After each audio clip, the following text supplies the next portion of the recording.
No, natuke võttis aega. Väga sügavale. Ma seda 1,5 meetrist ei saanud. No sain vist üle meetri. No siin on 30-40 senti maa peal. Proovisin siin erinevaid kohti. Kivi oli all. No siit ta ei läinud sügavamale. Selle joone peal siis. 7-meetrise vase siis sai pandud. Esimene post.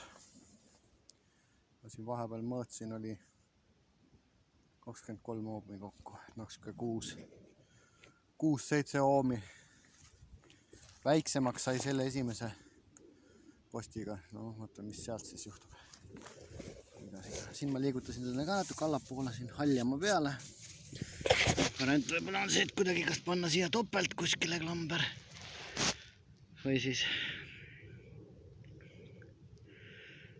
juba toppida kuskile siia mingi lisapolt ja asi, et otse siia plekki. No ühesõnaga ei tea, seda hetkel veel ei oska öelda.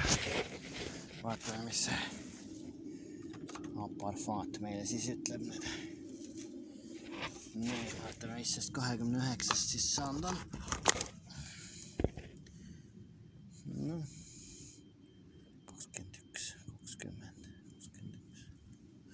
Selle viimase posti panek nagu väga palju midagi ei muutnud. Üks variant muidugi on siis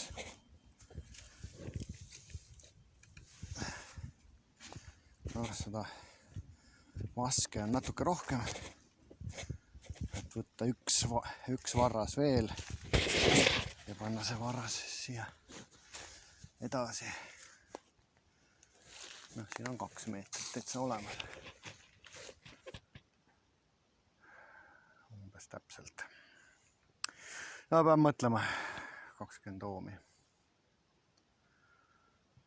Majal oli 17.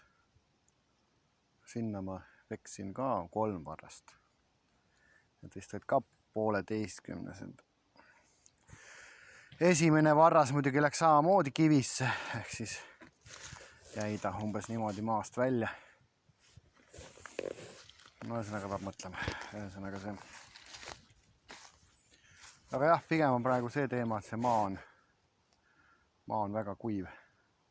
Kui nüüd see veetase siin kuskil tõuseb, siis on lootust, et näitab mingeid muid numbreid. Seda saab hiljem uurida. Sedapsi.